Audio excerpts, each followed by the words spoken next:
If you've had constipation for a while, you've probably already tried fiber, and not casually either. You actually tried to make it work.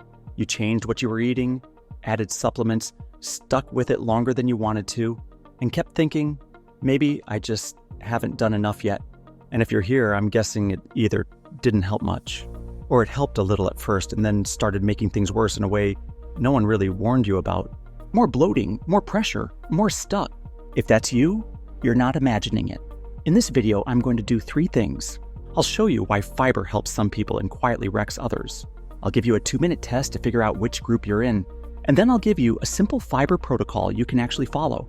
How to stabilize first, reintroduce fiber safely, and know when it's time to stop forcing it, and talk to a doctor differently. Most people I talk to about this aren't confused. They did what they were told. The problem is, fiber doesn't behave the same way in every gut, and almost nobody explains that part. I've been through it myself. I remember thinking I was doing everything right, and then realizing something wasn't adding up. Welcome to the Gutsphere channel. We help people who've been stuck in this cycle for years, trying the right things, getting frustrated, and still not feeling better, by turning the chaos into something calmer, patterns, fit, and a plan. All right, let's make fiber make sense.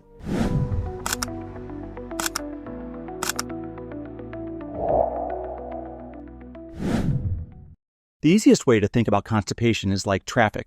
When things are moving, adding a little more doesn't cause much trouble.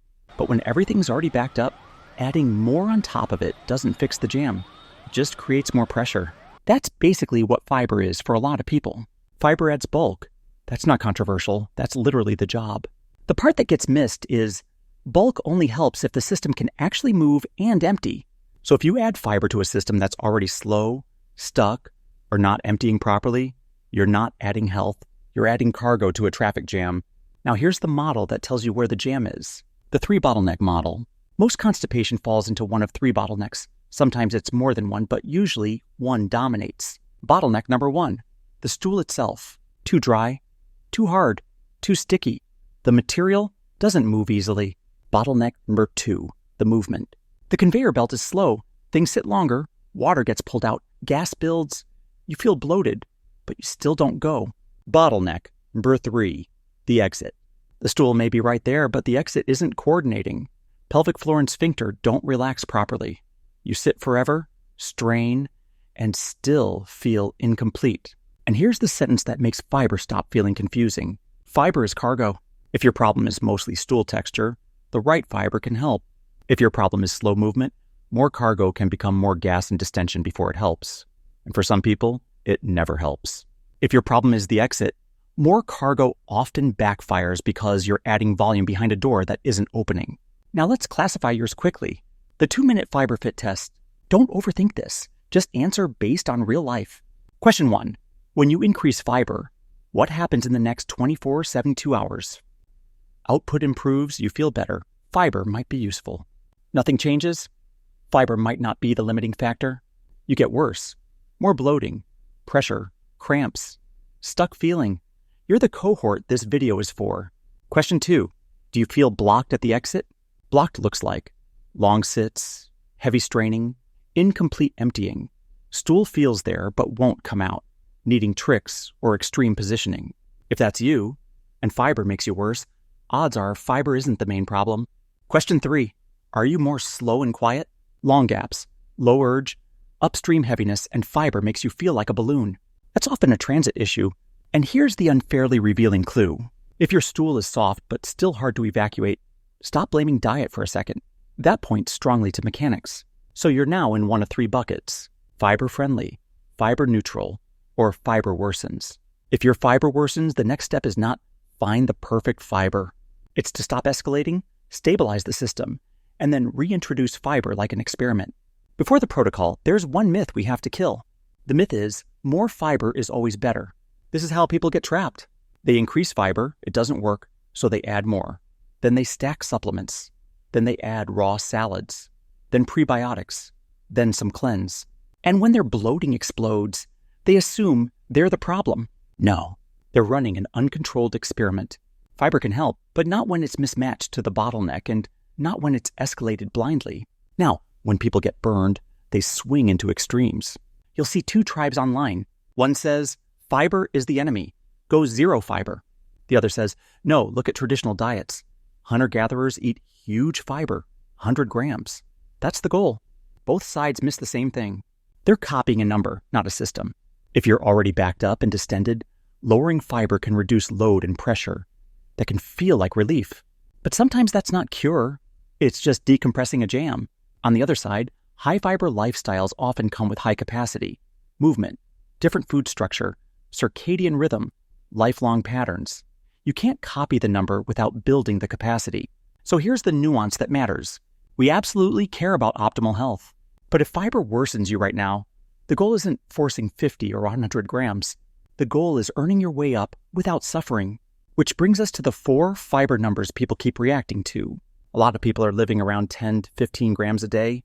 Doctors often point towards something like 28 to 35 grams, depending on the person. Functional to optimal circles may talk about 50, 60 grams as aspirational. And then you'll hear 100 plus in traditional diet comparisons. Those are population conversations. Your body needs a personal plan. If your system is jammed, chasing an optimal number can be like trying to squat 400 pounds because you saw someone else do it. So instead of arguing with numbers, we do the only thing that works. Stabilize first, then experiment. That's the fiber protocol. If you take nothing else from this video, take this. This is the way to stop guessing. Step 0, quick safety gate.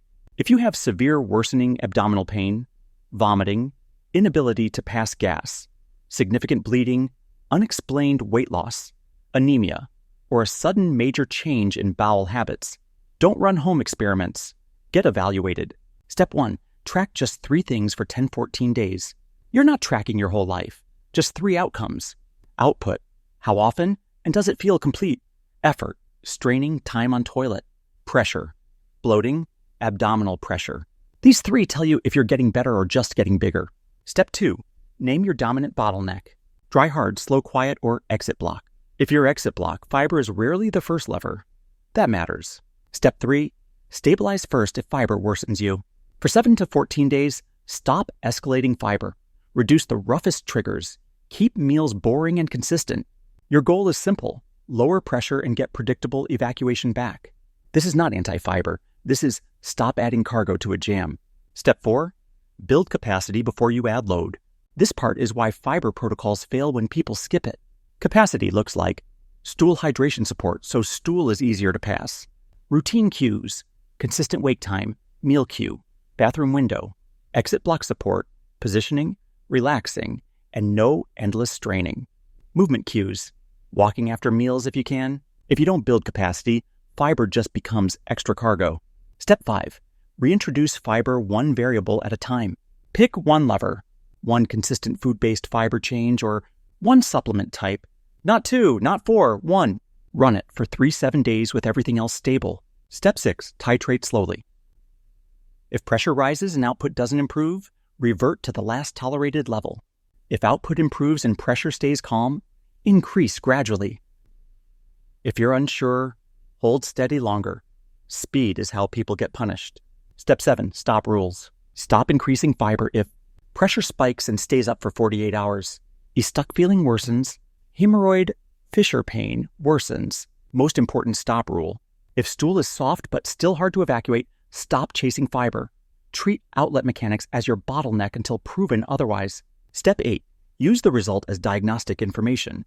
If you ran the protocol cleanly and fiber still backfires, that's not you failing. That's evidence. Which brings us to the doctor conversation. Here's the sentence that changes your appointment. I've tried increasing fiber, and it consistently worsens bloating and pressure without improving evacuation.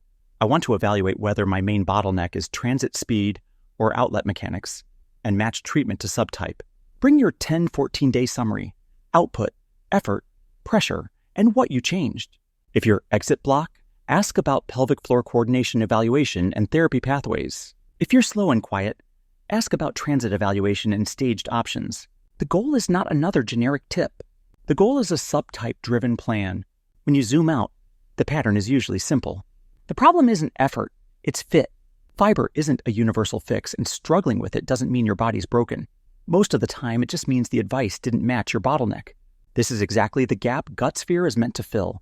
Not telling you what to do in the abstract, helping you see what's actually happening in your body through a few simple metrics, and turning that into a plan you can follow and a summary you can bring to your doctor. If this helped, comment fiber and I'll pin the protocol so you can screenshot it. And in the next episode, we're going to tackle the other fear that keeps people stuck for years: laxatives. Can you become dependent? What's myth versus real risk? And how to build a base plan, rescue plan, and taper strategy without relapse. Thanks for watching. Take it slow, make it measurable, and I'll see you in the next one.